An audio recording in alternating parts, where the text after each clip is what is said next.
세금. 저 막 여러분들한테 처음 배우러 오신 분들한테 아주 학구적인 거, 아주 전문적인 거 원하지 않거든요. 그냥 문장을 구현하려고 하지 마세요. 단어만 얘기해도 괜찮아요. 세금이 뭐예요? 아니면 세금을 어떻게 생각하세요? 세금 하면 딱 느끼는 감정 또는 정의, 의의, 특징 아무거나 말씀하시면 됩니다.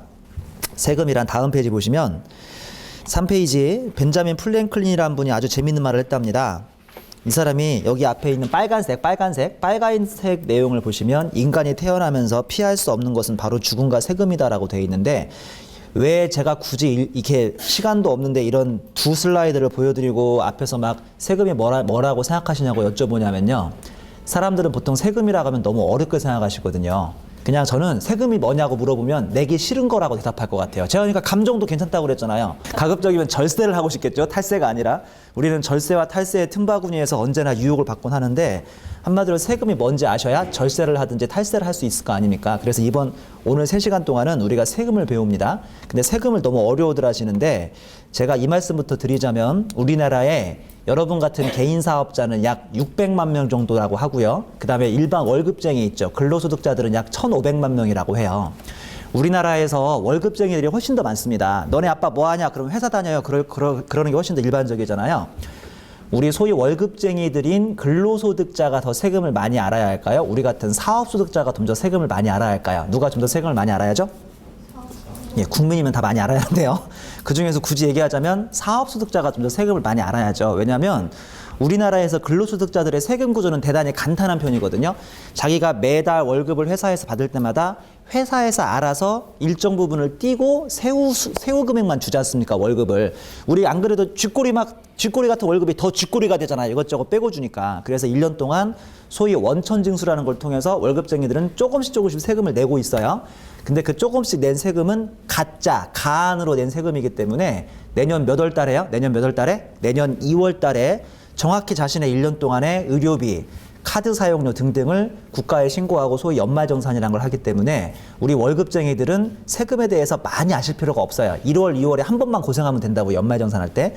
근데 여기 앉아 계신 사업소득자들은 자기가 직접 일선에서 사업을 하면서 아까 저 끝에 분이 말씀하신 것처럼 소득이 노출이 되고 비용이 있고 매입이 있다 보니까 이제 세금에 대해서 조금 더 많이 하셔야 합니다. 일반 국민보다는 조금 더 많이 하셔야 돼요. 근데 제가 1교시 항상 강조하지만 너무 많이 알라고 하지 마세요. 왜냐하면 지금은 여러분들이 비교적 신규 사업자거나 매출이 크지 못하기 때문에 한 푼이라도 직접 절세를 해보려고 직접 셀프 신고를 소위 하시는데 한 2, 3년 이상 장사를 해서 매출액이 일정 금액 이상으로 올라가면 자기는 영업하거나 아니면 홈페이지 관리하느라고 바쁘지 그 세금 문제까지는 너무 숫자가 커지니까 자신이 자신이 다룰 수 없는 정도 수준이 되고 그럴 때 언젠가는 저 같은 세무사나 회계사 같은 전문가에 맡기게 되다 보니까 너무 많이 알라고 하실 필요도 없습니다. 그냥 일반 국민들이 아는 것보다 조금만 더 아시면 돼요. 다음 페이지 한번 가보실래요? 자, 4페이지 빨리 슬라이드를 보시고 우리 한번 강의 재밌게 해봅시다. 자기가 낸 적 있다. 이 중에서 자기가 낸 적 있다. 무슨 세 내보신 적 있어요? 무슨 세? 소득세 내보신 적 있겠죠? 장사하기 시작한 순간. 법인세 내본 적 있으세요? 법인세 내본 적 있으세요? 우리 지마켓 옥션의 판매자 중에서 제가 강의 시간에 손들어보라고 하면 법인 사업자가 꼭 한 두세 분 있으시거든요. 대부분 개인 사업자인데 법인 사업자가 두세 분 있어요. 그런 분들은 법인세도 낼 수 있습니다. 여러분들은 안 냈을 확률이 크죠. 종합부동산세 내보셨어요? 저 끝에 있는 여사분께서 끄덕끄덕 하시는데 저랑 좀 친하게 지냅시다. 종합부동산세는 좀 부자가 내거든요. 좀 부자신가 보죠? 막 자기도 모르게 끄덕끄덕 하셨어요? 종부세는 좀 부자가 내요. 이따가 차 한잔 사주시죠. 자, 그 다음에 상속세 혹시 내보셨어요? 상속자들, 이민호. 상속세 내보셨어요? 상속세야말로 우리나라에서 부자가 냅니다. 일단 아버지가 좀 부자여야 되죠. 자신이 부자라고 내진 않거든요. 상속세는 죽은 사람이 낼 수는 없어요. 상속을 받은 아들이 내니까 자신이 부자라고 상속세를 내진 않아요. 자신이 죽으면 자기 아들이 내겠죠. 나 상속세 내봤다. 그럼 아버지 어머니가 꽤 부자란 소리입니다. 우리나라에서 적어도 10억 이상의 재산을 받아야 상속세를 냅니다. 이것저것 공제를 많이 해주거든요. 상속세는. 그 다음에 부가세 내보셨어요? 내보셨어요? 뭐 장사를 시작하셨다면 내보셨겠죠. 아직 한 번도 안 내보신 분들은 아마 이번 주 안에 내실 겁니다. 즉 금요일.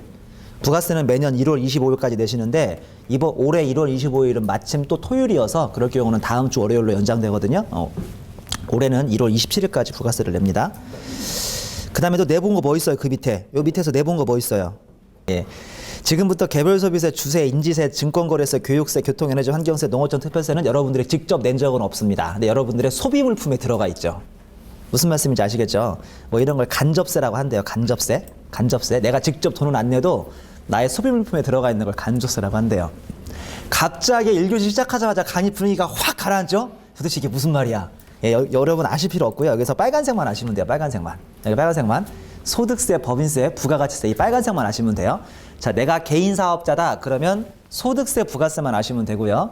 내가 법인 사업자다 그러면 법인세, 부가세만 아시면 돼요. 왜 나머지는 아실 필요가 없냐면 나머지는 아실 필요가 없다는 게 아니라 우리가 굳이 챙길 필요가 없어요. 나머지는 우리나라의 그냥 전 국민이 대상자만 되면 누구나 내고 있거든요. 그러니까 우리가 한마디로 여기 앉아 계신 판매자들이 굳이 아셔야 할, 우리 사업자들이 굳이 아셔야 할 세금이라고 하면 소득세, 부가세 또는 법인세, 부가세라고요. 이해하신 거죠? 자, 다음 페이지 보시면 이것도 제가 모든 강의에 항상 공통적으로 가져오는 건데요. 모든 강의에 공통적으로 가져오는 슬라이드인데 이 5페이지 슬라이드도 은근히 여러분들이 잘 모르시더라고요. 이거 잘 모르세요? 5페이지 슬라이드도.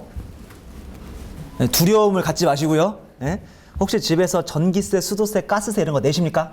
안 낼 리가 없죠. 안 낼 리가 없어요. 우리나라 사람이라면 전기세, 수도세, 가스세 내요. 이거 우리나라에서 내가 얼마 썼다고 막 어디엔가 구체적으로 신고해야 다음 달에 고지서가 나오나요? 아니면 거의 자동으로 나오나요? 자동으로 나오죠. 무슨 말인지 아시죠? 그러니까 우리나라 전기세, 수도세, 가스세는 대부분 내가 얼마 썼다고 막 신고할 필요 없어요. 그냥 자동으로 국가나 한전이나 아니면 도시가스공사에서 우리한테 알려준다고요. 고지서가 나온다고요. 자, 우리나라 세금은 어떨까요? 우리나라 세금은 가만히 앉아있으면 자발적으로 나옵니까? 내가 얼마 벌었다고 구체적으로 신고를 해야 합니까? 전자인가요? 후자인가요?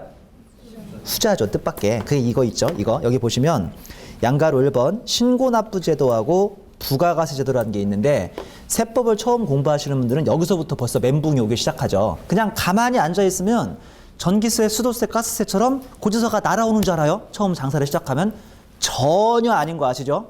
우리나라에서는 내가 얼마를 벌었는지 언제까지요? 뭐 종합소득세는 내년 5월까지, 부가세는 7월 25일, 그 다음에 내년 25일까지 다 기한이 있으니까 그 기한까지 자발적으로 신고납부를 하시는 겁니다.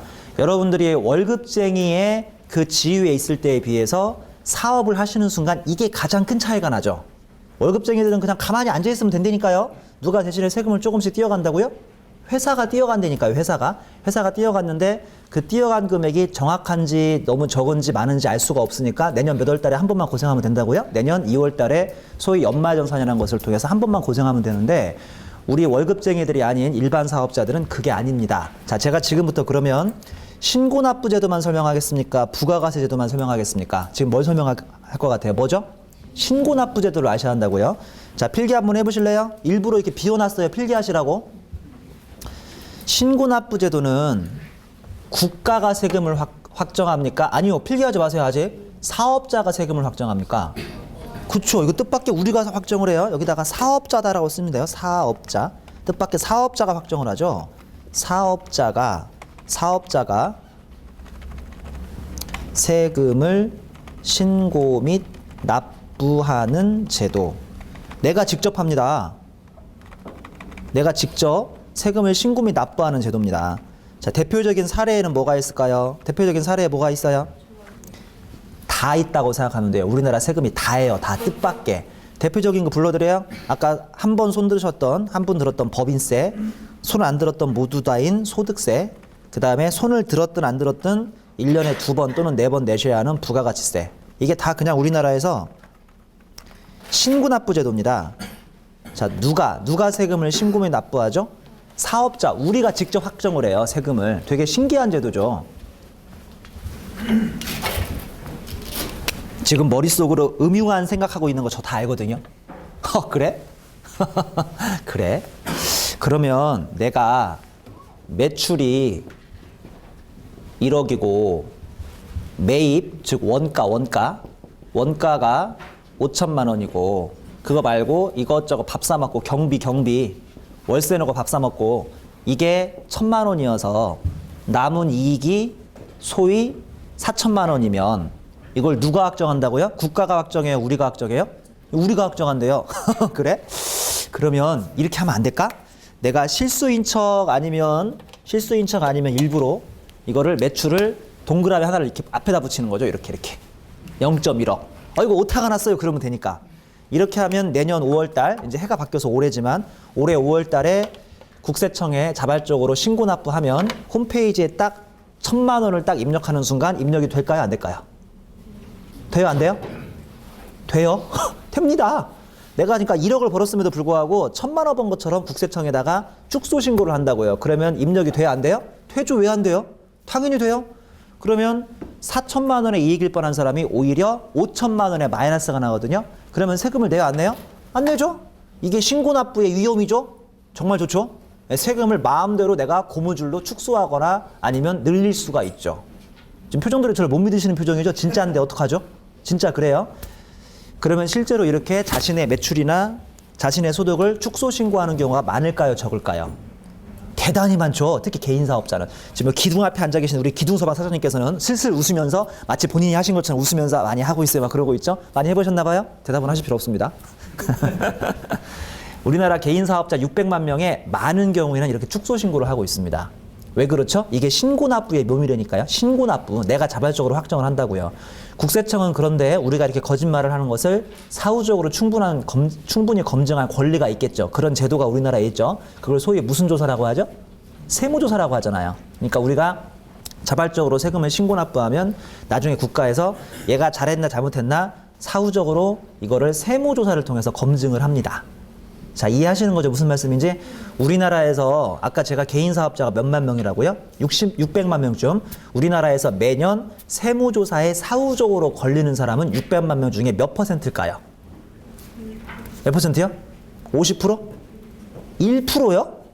국세청을 띄엄띄엄 보시는 거 아닙니까? 1%밖에 안 걸린다고요? 예, 1%가 좀 더 안 되죠. 1%가 안 돼요. 우리나라에서 세무조사에 사후적으로 걸리는 수는 1%가 안 됩니다. 아니, 그것도 그럴 것이 언제는 600만 명한테 자발적으로 신고 납부라고 하고 600만 명을 다 뒤져보는 거야? 이놈 잘했나? 이놈 잘했나? 우리 시어머니도 아닌데 이놈 잘했나? 그렇게 안 하거든요. 그래서 뭔가 혐의점이 있거나 문제가 있거나 아니면 몇 년에 한 번씩 정기적으로 걸리거나 이렇게 사후적으로 세무조사에 걸리는 사람의 비율은 1%가 차 될까 말까 하기 때문에 원하시면 이렇게 하세요. 원하시면 이렇게 하세요. 제가 그렇게 하라고 한 적은 없어요. 원하시면 저렇게 하세요. 근데 알죠? 안타깝게도 우리 판매자 업적에서는 이게 안 되는 거 알죠? 우린 이게 안 되거든요. 왜냐하면 우리는 우리의 판매 내역이 지마켓 옥션 등을 통해서 너무나 정확히 보고가 되고 우리 고객들은 대부분 현금 결제하든가요? 카드 긁든가요? 카드 긁죠. 오늘 현금 결제가 많아요? 되게 기분 좋죠? 다 뭐 끊어달라고 하죠? 현금 영수증 끊어달라고 하죠. 그러니까 우리 업종은 그게 안 된다고 생각하시면 돼요. 저 이거 축소 신고라고 말한 적 없어요? 우린 그게 안 돼요. 이게 신고납부제도의 묘미라고 할 수 있고요. 부가가치제도는 누가 세금을 확정하겠어요? 누가? 이건 국가가 하죠. 국가가 사업자의 세금을 확정합니다. 사업자라고 안 할게요. 납세 의무자의 세금을 확정하죠. 세금을 확정하는 제도. 이해하시는 거죠? 이거는 우리가 하는 게 아니라 국가가 합니다. 국가가 납세 의무자의 세금을 확정하는 제도고요. 우리나라에 사례가 몇 개 없습니다. 대표적인 사례는 아까 잠깐 나왔던 상속세, 증여세 이 정도밖에 없고요. 우리나라에서는 대부분 우리 사업자가 확정을 하는 것이지 국가가 확정을 하는 건 아니죠. 따라오셨죠? 2점 보시면 소득세 신고납부 기한이십니다. 이게 너무 쉽죠? 소득세는 언제까지 신고납부하죠? 1월 1일부터 12월 31일까지 번 것을 내년 언제까지 신고납부합니까? 내년 5월 31일까지 신고납부합니다. 지금부터는 좀 모르실 것 같은데 중간연합이라고 아세요? 중간연합이라고 아세요? 중간연합. 그러니까 1월 1일부터 12월 31일까지 내가 번 거에 대해서 내년 몇 월까지 세금을 내시라고요? 내년 5월까지 세금을 내는 걸 제가 부가가치세라고 얘기했죠. 맞죠? 엄한 소리 하고 있죠. 무슨 부가가치세예요? 오늘 부가가치세는 안 나와요? 오늘은 종합소득세만 나온다고요? 종합소득세라고 했는데 그러면 국가는 한마디로 매년 5월이 대박나는 달이네요. 대박나는 달. 1년 동안 세금이 하나도 안 들어오다가 매년 5월 달에 우리나라 610만 명 중에서 이익 난 사람이라면 세금을 내겠죠. 이익 안 나면 세금 안 내고요. 이익 난 사람이라면 종합소득세 낼 테니까 국가는 매년 5월 말일자가 되면 대박이 납니다. 돈이 한 번에 확 들어오니까.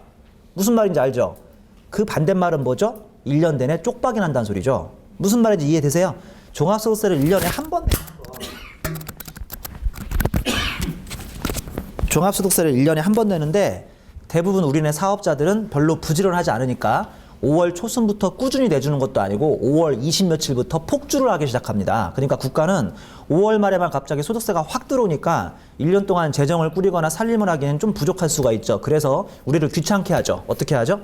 1년을 반토막으로 나눠서 한 번 미리 내라고 하죠. 이걸 뭐라고 하죠? 중간연합이라고 합니다. 그러면 당연하겠지만 중간연합은 기준이 언제까지예요? 언제까지? 1월 1일부터 언제까지? 6월 30일까지 잘라가지고 언제까지 내시죠? 11월 30일까지 됩니다. 11월 30일까지. 왜냐하면 종합소득세는 올해 연말까지 잘라가지고 내년 5월까지 내라면서요. 아마 종합소득세는 5달 만에 내나 봐요. 중간연합도 정확히 일치하죠. 6월 말까지 잘라가지고 11월 30일까지 냅니다. 한번 써볼까요? 제가 여기 6월 30일까지 잘라서 그래서 몇 월 몇일까지요? 11월 30날까지 11월 30날까지 세금을 내죠. 자, 이 단어 아주 중요하거든요. 여기서 꼭 쓰셔야 돼요. 이거 쓰세요. 고지. 고지입니다. 고지. 아주 중요합니다. 지금 무슨 말씀인지 아시겠어요? 이게 왜 중요하고 왜 고지가 제가 빨간색으로 한지 아시겠어요? 모르시겠어요? 우리나라 세금은 내가 자발적으로 신고납부한다고요? 가만히 앉아있으면 고지서 날라온다고요? 신고납부. 근데 중간연합은 뭐라고요? 고지서가 날아와요. 무슨 말씀인지 아시겠어요? 중간연합은 가만히 앉아있으면 고지서가 날아온다고요. 오케이? 그러니까 이거 상당히 조심하셔야 돼요.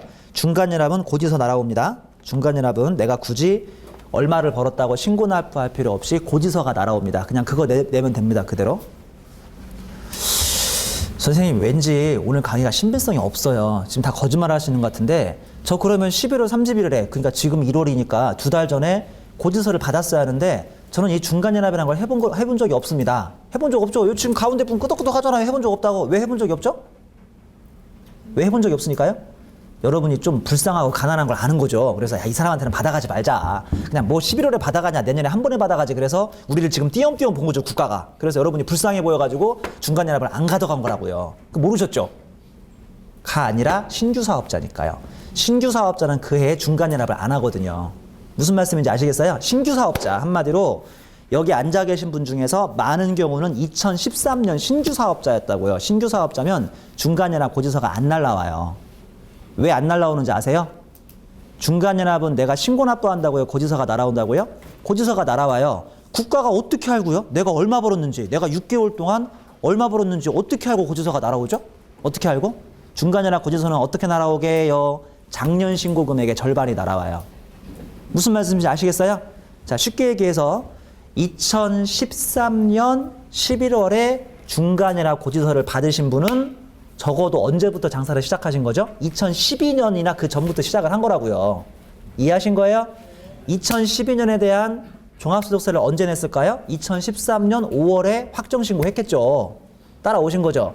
그걸 1,000만 원을 확정신고했다는 뜻은 즉 2012년 1년 동안 종합소득세가 1,000만 원이라는 소리잖아요. 그 절반이 2013년 11월 30일자에 딱 날아온다고요.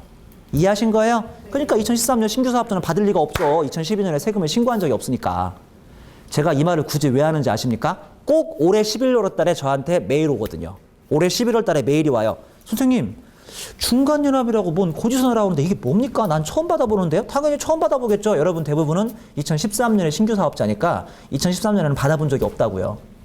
제가 이 말을 하는 이유가 제가 여기서 강의한 다음부터 한 달에 한 분씩 한 달에 한 분 이상의 저희 클라이언트가 생겨요. 그러니까 여러분들 강의 들어보고 야, 오늘 배운 것도 좋지만 앞으로 그냥 내가 임회계사한테 세금 그냥 대리해야겠다 해서 한 달에 한두 분 이상의 고객이 생기거든요. 제일 많이 들어오는 질문이 11월 달에 예정고지서가 날아왔는데 이게 뭐죠? 나는 받아본 적이 없는데요. 그분들은 2012년에 신규 사업자한 소리입니다. 그럼 2013년에 예정고지라는 걸 처음 받을 테니까. 이해하신 거죠? 자, 심화가 있어요. 심화. 여기에서 심화. 11월 30일까지는 신고납부한다고요? 고지서 날아온다고요? 고지서 날아오죠. 근데 신규 사업자는 날아와요? 안 날아와요? 안 날아와요. 근데 11월 30일까지 신고납부를 하시는 분이 있어요. 11월 30일까지 중간연합 신고납부를 하셔야 하는 분이 있다고요. 그 사람은 누굴까요? 전년도 플러스인 사람, 마이너스인 사람? 전년도 마이너스인 사람은 11월 30일까지 예정 신고를 해줘야 돼요. 무슨 말인지 모르겠어요? 조금만 생각해보세요. 어려운 거 아니니까. 예정 신고는 언제 세금의 절반이 날아온다? 작년 종합소득세의 절반이 날아온다. 그래서 신규 사업자는 예정고지가 날아온다, 안 날아온다? 안 날아온다. 근데 내가 작년부터 장사를 하긴 했는데 작년에 마이너스 세금을 신고했다. 왜냐하면 작년에 플러스가 안 났으니까. 그러면 올해 11월까지 작년 세금의 절반이 날아올 수가 있다, 없다? 없다. 작년에 세금이 마이너스니까. 그런 사람들은 11월 30일까지 뭐 해야 한다? 내가 신고를 해야 한다. 자, 헷갈리세요? 다시 한번 총정리합니다. 잘 들어보세요. 놓치신 분들은 총정리하니까 다시 한번. 어렵다고 생각하지 마세요. 그럼 진짜 어려워요. 쉽다고 생각하면 진짜 쉽고요. 저는 원래 아는 게 별로 없어서 어렵게 강의 못 하거든요. 쉽게 강의할 테니까 잘 들어보세요. 여러분들이 아셔야 할 세금은 크게 세 가지라고요. 법인세 부가세 아니면 소득세 부가세라고요. 저 끝에 있는 한 분만 빼고는 법인세는 아실 필요도 없어요. 여러분들이 알아야 하는 세금은 딱 두 가지예요. 딱 두 가지. 선생님, 저 재산세도 내야 하고요. 자동차세도 내야 하는데 왜 그런 거 말 안 합니까? 그거는 대다수 국민이 내는 거니까 우리가 알 필요가 없다니까요. 우리가 알아야 할 세금은 딱 두 가지예요. 부가세 아니면 소득세입니다. 근데 부가세는 오늘 강의 안 하기로 했어요. 부가세는 12월에 벌써 했어요. 그러니까 오늘은 소득세만 강의할 텐데 소득세는 내년 몇 월까지요? 5월까지. 가만히 앉아있으면 국가가 고지서를 날려주는 거죠. 맞죠? 엄한 소리 하고 있는 거예요, 지금. 내가 신고납부를 자발적으로 하는 거라고요. 근데 국가는 이 내년 5월 달에 한 번에 몰리는 것을 방지하기 위해서 올해 5월, 6월까지 장사할 건 잘라가지고 언제까지요? 언제까지? 11월까지 신고납부를 하라고요? 고지서가 날아온다고요? 고지서가 날아온다고요. 그 고지서는 뭐의 절반이 날아옵니까? 작년 세금 신고의 절반이 날아오기 때문에 신규 사업자는 고지서가 안 날아와요. 한마디로 신규 사업자는 그 해만큼은 중간연합을 할 필요가 있습니까? 없습니까? 없는 거예요. 제가 앞에 분한테 당신이 별로 못 벌어서 가난해서 그렇습니다라고 농담한 건데 그래서 그런 게 아니라 신규 사업자는 그게 안 날아온다고요. 이해하신 거예요? 근데 중간연합을 신고납부를 꼭 하셔야 하는 분이 있어요. 신고를 해야 한다고요. 신고. 고지서를 기다리면 안 돼요. 그 사람은 작년에 뭐가 있는 사람이죠? 작년에 마이너스가 난 사람은 작년 세금이 없다 보니까 그 절반이 날아올 수가 없다고요. 이거 정확히 아시는 분 얼마나 있으셨어요? 별로 없었죠? 상당히 이런 것도 정말 기본인데 여러분이 잘 모르십니다. 아주 기본인데 이게. 자, 그 다음 페이지 6페이지는 그냥 보너스로 가져왔어요. 보너스. 지난달에 했던 강의 교환이 있다 보니까 보너스로 가져왔는데 이것도 필기하시라고 하면 짜증날 것 같아서 이건 그냥 제가 답을 다 써놨으니까 이거는 궁금한 분만 보세요. 부가세에 대해서는 언제까지를 신고납부를 해야 하고 가만히 기다리고 있으면 언제까지 예정 고지서가 날아오는지 이 부가세도 제가 한번 만들어 왔으니까 이제 궁금하신 분들만 나중에 천천히 보시죠. 이따가 집에 가시면서 전철에서 심심할 때 한번 보시는 거예요. 오늘 강의 주제가 사업자를 위한 필수 연말정산인데 여러분들이 기다리시는 연말정산은 1교시에 안 나옵니다. 1교시는 연말정산까지 가기 위한 기초 단계를 배워요. 연말정산은 2교시부터 나와요. 좀 약간만 기다려주세요. 혹시 동영상 들으시는 분들은 연말정산만 직접 듣고 싶으면 건너뛰세요. 2교시에 나오니까. 자, 7페이지 보시면 소득세 과세 방법이라고 해서 이것도 아주 기본입니다. 크게 세 가지 방법이 있는데 첫 번째는 종합과세, 두 번째는 분류과세, 세 번째는 분리과세라고 해서 종합소득세는 크게 세 가지 방법으로 과세를 합니다. 종합과세부터 보실래요? 거기 뭐라고 되어 있냐면 이자, 배당, 사업, 근로, 연금, 기타 소득을 1년 단위로 종합 합산하여 고율의 누진세율로 과세한다라고 되어 있습니다. 자, 이 말을 이해하시려면 그 페이지 바로 아래에 나오는 세율구조부터 아셔야 합니다. 세율구조. 세율구조. 보시면 1200만 원까지는 부가세율이 몇 %죠? 네, 또 엄한 소리 했죠. 웬 부가세율? 우리나라의 부가세율은 10% 하나밖에 없고요. 오늘은 계속 종합소득세율 배우는데 짜증나죠? 그러면 종합소득세율이라고 하지 왜 부가세율이라고 했니? 저 여러분 헷갈려 보라고. 멍하니 강의 듣고 있는지 생각하고 있는지 계속 막 헷갈리게 하니까 잘 들으셔야 돼요. 제 말을 그대로 멍하고 들으면 다 틀린다고요. 생각하면서 들어보세요. 자, 종합소득세율이 1200만 원까지 6%입니다. 6%. 그리고 여기 보시면 1200에서 4600까지는 72만 원이 왜 나오는지 아세요? 70만 원이 앞에 왜 나오는지 아세요? 우리나라에서 모든 세금은 대부분 계단식으로 가거든요. 계단식으로. 그러니까 내가 2천만 원이라고 해서 바로 여기 뒤에 좀 보실래요? 여기 뒤에 15%를 바로 곱하는 게 아니라 그래도 얼마까지는 뭘 곱한다는 소리예요. 그래도 1200까지는 6%를 곱한다는 소리예요. 이것도 어려운 말 아니죠? 이거 수학이에요, 산수예요. 이거 산수예요, 산수. 이건 산수라고 해요, 산수. 자, 항상 우리나라 세금은 계단식으로 갑니다. 자, 그 다음에 내가 4600에서 8800까지는 앞에 두 구간을 쭉 곱하면 582만 원이 나오나 봐요, 실제로. 거기에 4,600을 초과하는 금액에 대해서만 몇 프로죠? 24%라고요. 계단식입니다. 계단식. 마지막으로 8,800에서 3억까지는 앞에 세 구간의 합계액이 1,590만 원이고 더하기 8,800만 원 초과액의 35%. 정말 마지막으로 우리나라에서는 3억이 넘어가시면 그 앞에까지 4단계의 합계액이 9,010만 원에 마지막으로 3억 초과분에 대해서는 무려 38%의 초누진세율, 아주 높은 누진세율을 곱하고 있습니다. 따라오셨나요? 여러분 이거 외우라고 보여드리는 게 아니라 여러분이 물건 하나 팔 때 내가 여기에 세금 얼마 내야 하냐를 고민할 때 내가 이거 팔면 얼마 남지? 여러분 물건 하나 팔리면 얼마 남는지 대충 아시죠? 그거 모르시면 아직 사장님이 아니신 거예요? 내가 물건 하나 팔았을 때 얼마 남는지 대충 아셔야죠. 제가 참 강사가 제 입으로 이 말하긴 뭐하지만 제가 오늘 3시간 강의하면 제 강사료가 얼마인지 알거든요. 여기 오면서 얼마 들어갔고 내가 밥을 얼마 사 먹는지 나도 알거든요. 저도 당연히 강의하면 얼마 남는지 알고요. 여러분도 물건 하나 팔면 얼마 남는지 대충 아신다고요. 대충. 그러면 거기에 세금을 몇 프로 내야 하는구나. 이거 한번 고민해 보시라고 일부러 가져온 표고요. 여러분들은 이런 거 외우실 필요 없습니다.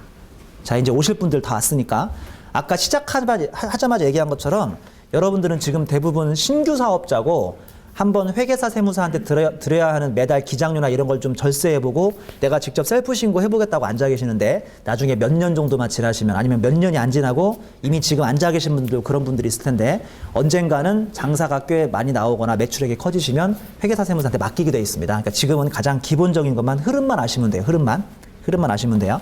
자, 여기 보세요. 이 사람 누가 매출액이 지금 0.1억이래죠? 이 사람 매출액은 1억이라고요. 1억. 그러면 앞에 있는 표에 몇 번째 구간인가요? 첫 번째부터 5번째 중에서 몇 번째 구간이죠? 몇 번째예요?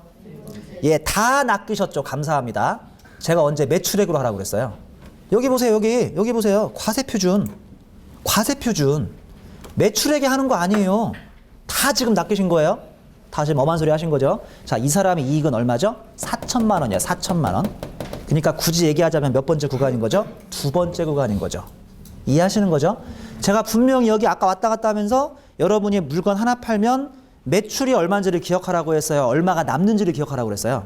남는지를 기억해야죠. 왜 누가 매출에 세금을 냅니까?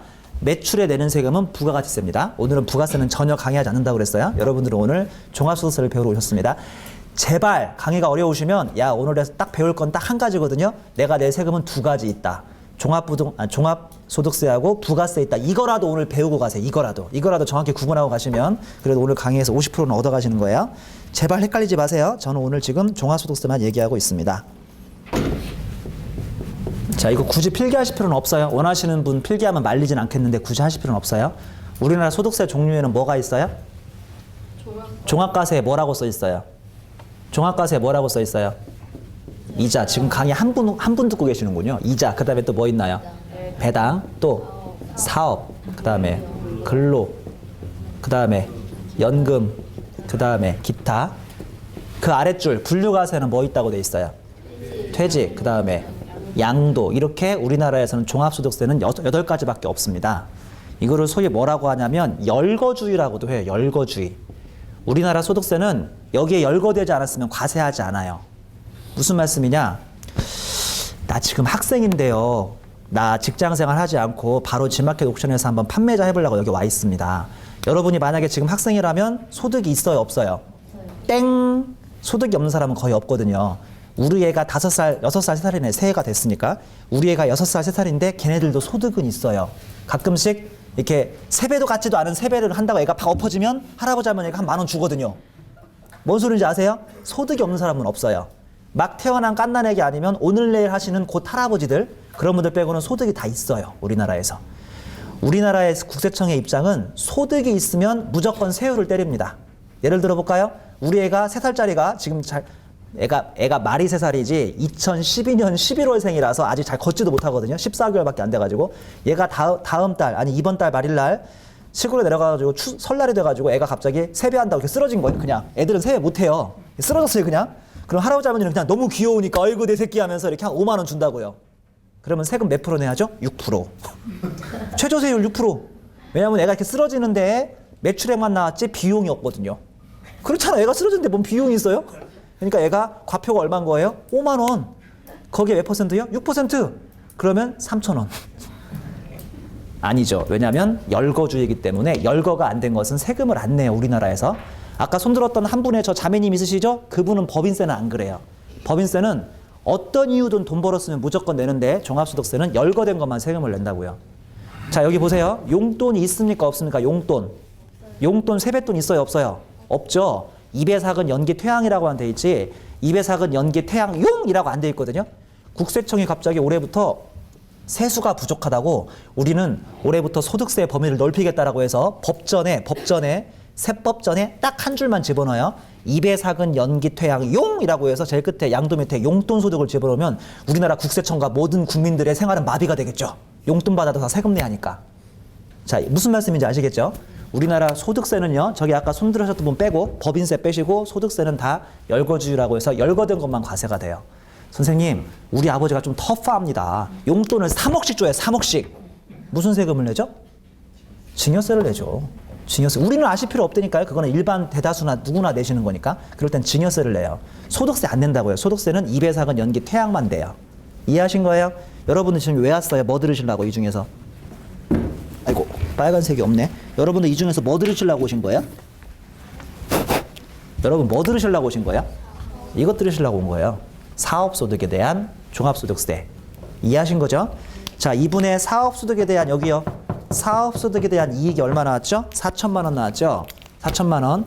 자, 그러면 그 바로 밑에 있는 표의 세율 구조는 몇 번째 구간이라고요? 두 번째 구간이라고요. 그러면 대략 한 얼마쯤 세금 내야 돼요?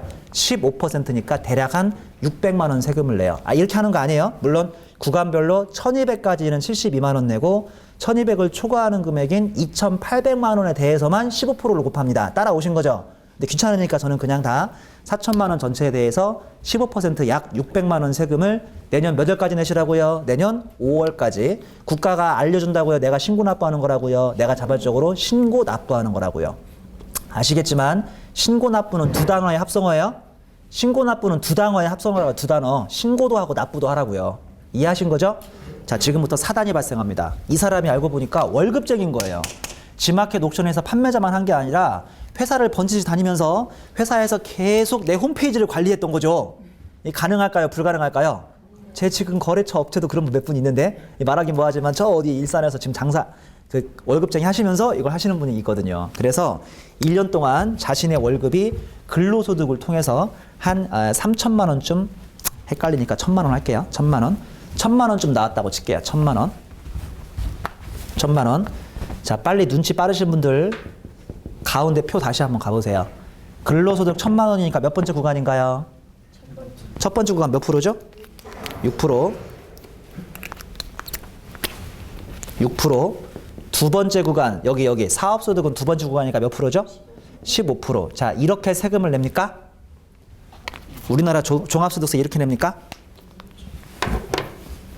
우리나라 무슨 소득세요? 우리나라 무슨 소득세요? 즉 이거를 뭐 하란 소리죠? 네, 더 하란 소리죠. 이 사람은 5천이죠. 5천. 5천만 원이니까 다시 한번 표 가보세요. 세율 구조 몇 번째 구간이에요? 헐. 이게 우리 납세자한테 유리한 말입니까? 불리한 말입니까? 불리한 말이죠. 따라오신 거죠? 네, 종합소득세가 납세자한테 불리한 소리라고요. 불리한 소리.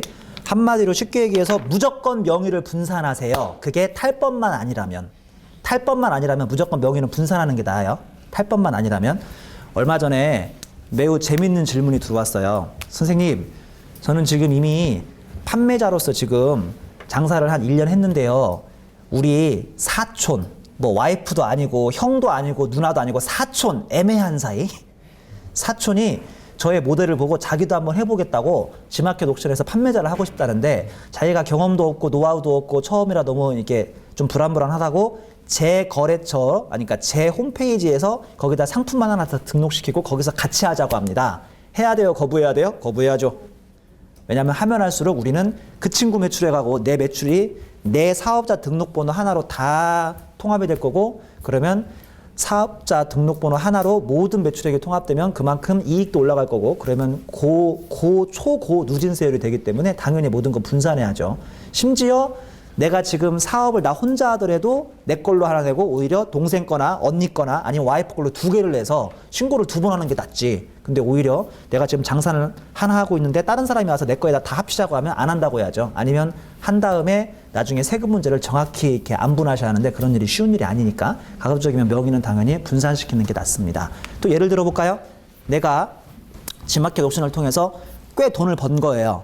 꽤 돈을 벌어가지고 야 이제 나 그만 힘드니까 시간으로 돈을 벌어보자. 시간으로. 이게 무슨 말인지 아세요? 시간만 흘러가면 돈이 들어오는 거. 무슨 업이죠? 부동산 임대업. 쉽게 얘기해서. 그래서 딱 지마켓 옵션으로 꽤 많은 돈을 벌어가지고 이번에는 상가에 투자해가지고 부동산 임대 사업을 하고 있어요. 그럼 어떻게 해야죠? 명의를 2개로 하는 게 낫죠. 와이프 명의로 부동산 임대를 한다거나.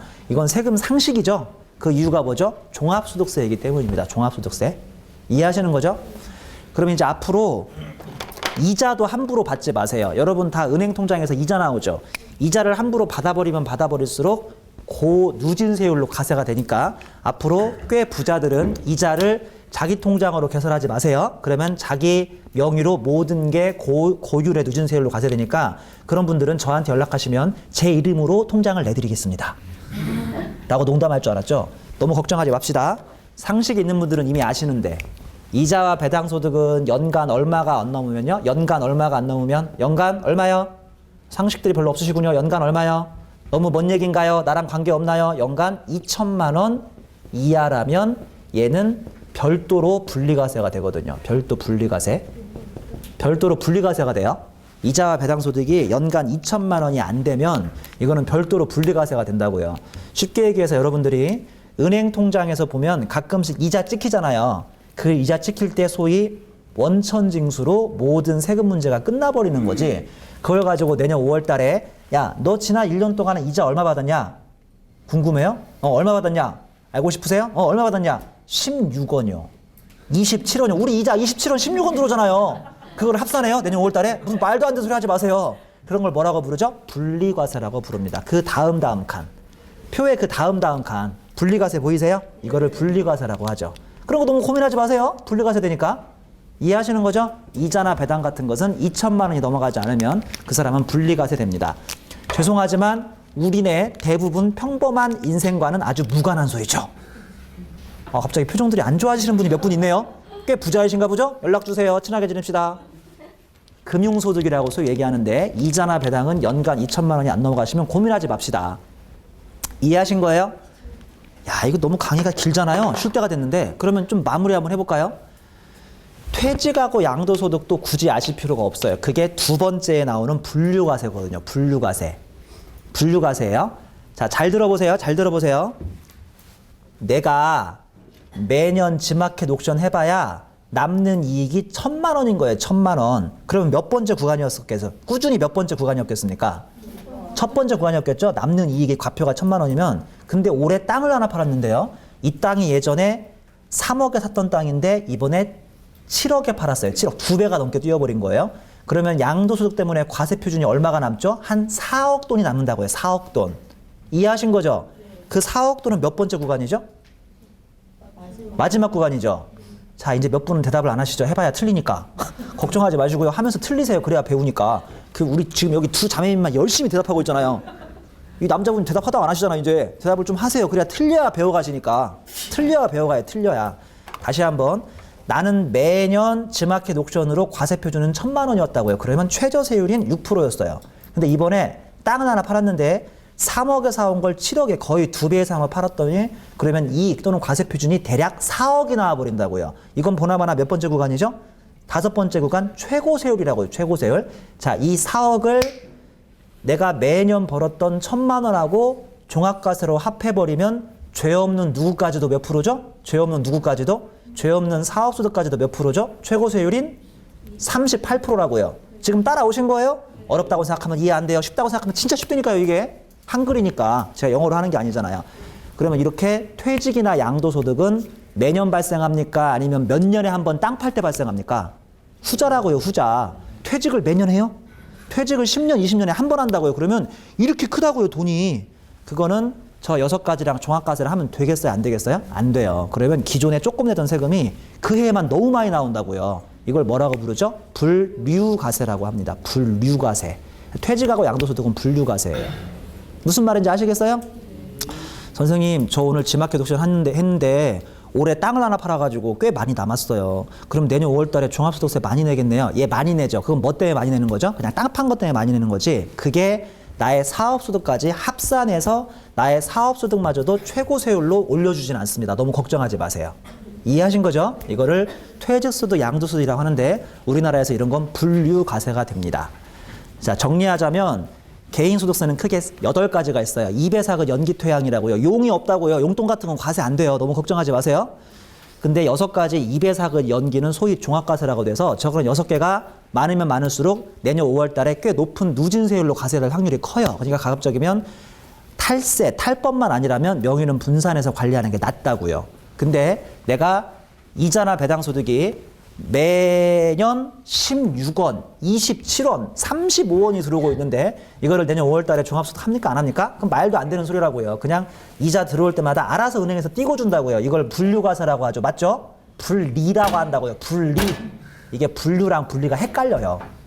분류랑 분리가 헷갈려. 이거를 분리과세라고 하고 그게 아니라 퇴직이나 양도소득은 몇십 년 만에 한 번 상당히 높게 팡 뛰기 때문에 보나마나 세율이 높아요, 낮아요? 상당히 높은 편이라고요. 이거를 나의 다른 2배사급 연기랑 합산해버리면 죄 없는 2배사급 연기가 상당히 높은 세율로 과세되니까 퇴직하고 양도는 어떻게 과세하죠? 분리가 아니라 분류로 과세합니다. 야, 세법 쉽죠? 끄덕끄덕 재밌죠? 예, 여기까지만. 왜냐하면 나가는 순간 다 까먹어도 돼요. 여러분들은 뭐만 아시면 돼요? 이것만 아시면 되니까. 이런 건 굳이 아실 필요도 없다고요. 퇴직하고 양도 이런 건 그냥 대다수 국민이 하고 있는 거니까 아실 필요도 없어요. 우리는 그냥 딱 종합과세 중에서 사업소득만 아시면 된다고요. 나머지는 그냥 여러분의 이해를 돕기 위해서 어려워하실까 봐 그냥 설명을 드린 거고 우리는 오직 종합과세 중에서 사업소득만 아시는 겁니다. 이 시간 이후로. 따라오신 거죠? 선생님, 제가 이런 말 하긴 뭐 하는데요. 저 지금 연금 받고 있습니다. 누가요? 연금 받을 만한 연배가 아무도 없으신 것 같은데 연금 받으면 자신의 사업소득과 연금소득을 합산하는 거고 선생님, 제가 지금 아직 월급이 나오고 있습니다. 그러면 사업소득하고 근로소득하고 합산하는 거고 선생님, 저는 사업소득도 나오고요. 월급도 나오고요. 기타 소득도 나옵니다. 그런 분 있나요? 저 손 들었잖아요. 저 지금 사업소득 있어요. 출판사에서. 제 출판사가 있거든요. 제 교재에 출판사 있어요. 저 지금 근로소득이 있어요. 회계법인에서 지금 월급 나가요. 물론 내가 지금 파트너로 있지만 형태는 회계법인 안에 월급 받는 것처럼 되어 있어요. 제가 파트너로 있지만. 그러니까 제 사업부를 제가 가지고 있지만 형태는 회계법인에서 월급 나오는 것처럼 되어 있다고요. 저 지금 기타소득 있잖아요. 어디에 있죠? 여기 있잖아요. 여기 기타소득. 일회성 강의. 저 같은 사람은 저 3개를 더해서 내년 5월 달에 종합과세가 됩니다. 따라오신 거죠?